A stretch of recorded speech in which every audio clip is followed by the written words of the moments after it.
सुमिरो पवन कुमार, बल बुद्धि विद्या दे मोहे, हरऊ कलेश विकार।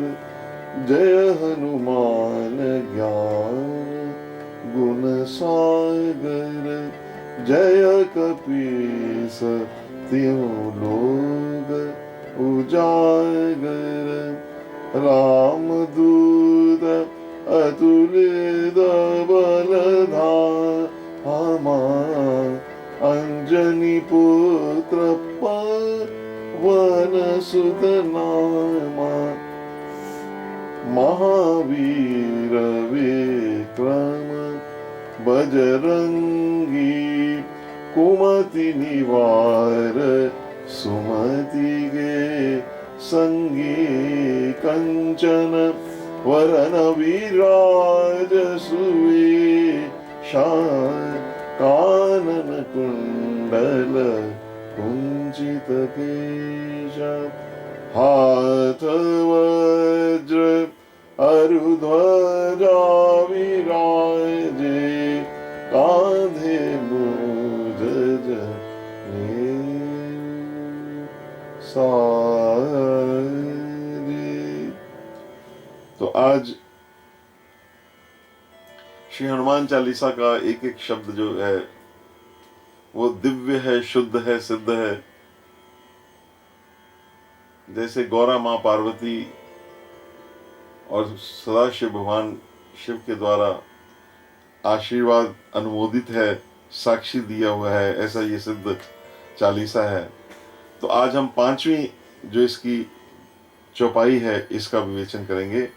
हाथ वज्र अरुध्वजा विराजे, कांधे मूज जनेऊ साजे।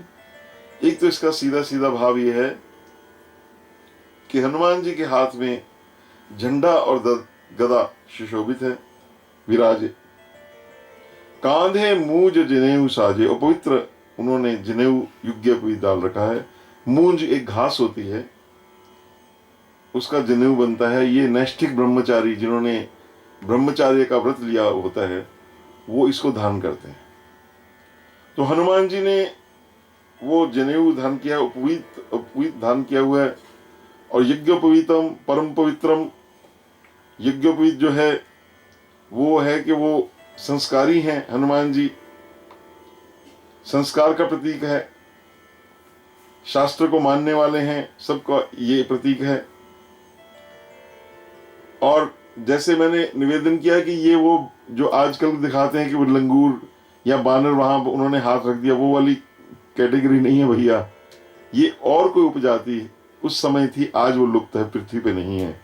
जिनके पूंछ होती थी वो सब पढ़ते थे विद्या वगैरह, उनका मुख आकृति थोड़ी बानर की थोड़ी होती थी, पर शरीर पूरा मनुष्य जैसा होता था। वो आजकल वो आकृति नहीं, यहाँ पे अब इस पृथ्वी पर नहीं है। तो जैसे बच्चे को यज्ञोपवीत संस्कार कराया जाता है, वो संस्कारित हो जाता है। और जनेऊ डालने से आपको धर्म की मर्यादा में रहना पड़ता है, क्योंकि यज्ञोपवीत जो है वो परम पवित्र है, वो व्यक्ति को पवित्र करता है। तो हनुमान जी ने वो यज्ञोपवीत धारण करके वो घोषणा कर रहे हैं कि मैं नैष्ठिक ब्रह्मचारी हूं, मैं संस्कारवान हूं। बिल्कुल ऐसा हनुमान जी कह रहे हैं। अब हनुमान जी का यहां वज्र का अर्थ है गदा। तो हनुमान जी के हाथ में गदा है और ये भीषण प्रहार करने वाली है। और उनके हाथ वज्र का भाव एक और भी है। वज्र का अकेला यही भाव नहीं है कि हनुमान जी हर समय, वज्र हमारे जो महापुरुष होते हैं, दिव्य पुरुष होते हैं, उनके हृदय में भगवान के हाथ में भी वो ध्वज कलिश अंकुश कंज जुत बन फिरत कंटक किन लहे। भगवान श्री राम के हाथों और चरण कमलों में भी इसका दर्शन होते हैं। तो ऐसे हनुमान जी के हाथ में भी वज्र चिन्ह है, वो जो उसका वज्र का उनके हाथ में वो चिन्ह है ना।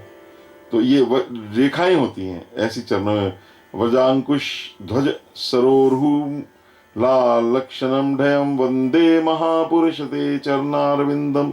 यह समुद्रिक लक्षण है। इसका हाथ में वज्र हो तो इसका मतलब कि महान बल, श्री बलवान होगा, सर्वश्रेष्ठ होगा युद्ध में। और ध्वजा का अगर हाथ में हो तो विजयी होगा, ये उसके चिन्ह है। उसकी कीर्ति सारे विश्व में फैलेगी। तो ऐसे हनुमान जी के हाथों की उन रेखाओं का ध्यान आपको करना चाहिए। बाकी जैसे मैंने कहा कि वो सूत का ये सूत्र धागे का यज्ञोपवीत न डालकर मूंज का डालते हैं, क्यों मूंज जो है नैष्ठिक ब्रह्मचारी की पहचान। पुराणों में वर्णन है, मौजी यज्ञोपवीता भरन रुचि शिखा शोभिता कुंडलांकम। तो पहले जो थे हमारे जो बनवासी महर्षि थे वो मूंज का ही जनेऊ डालते थे, ऐसा हमारे शास्त्र में आया था। अब हनुमान जी की गदा तो सारे ब्रह्मांड में है, उसका तो आप जानते हैं, उसने जिस जिसको कृपा हुई। एक तो हमारे लिए तो अभयदान देने वाली है। जो राम जी के जो धनुष्मान है वो रुचिर हैं भक्तों के लिए।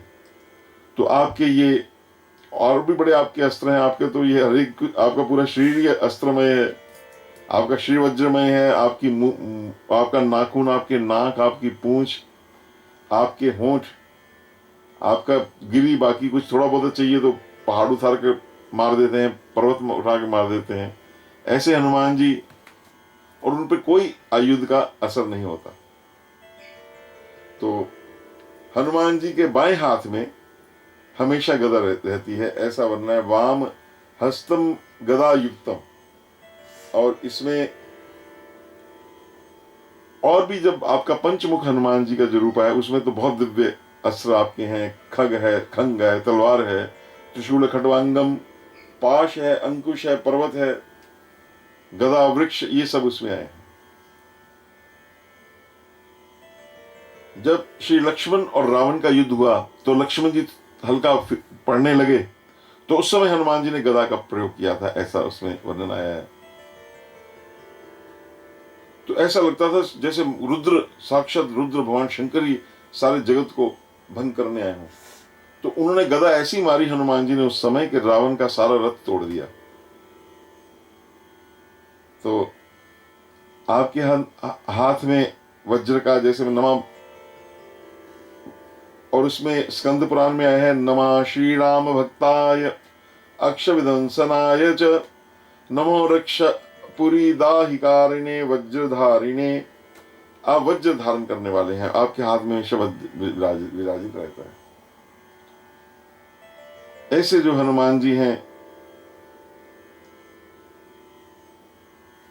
वो, उनका जो गदा है वो भक्तों के लिए अभय देने वाली है। और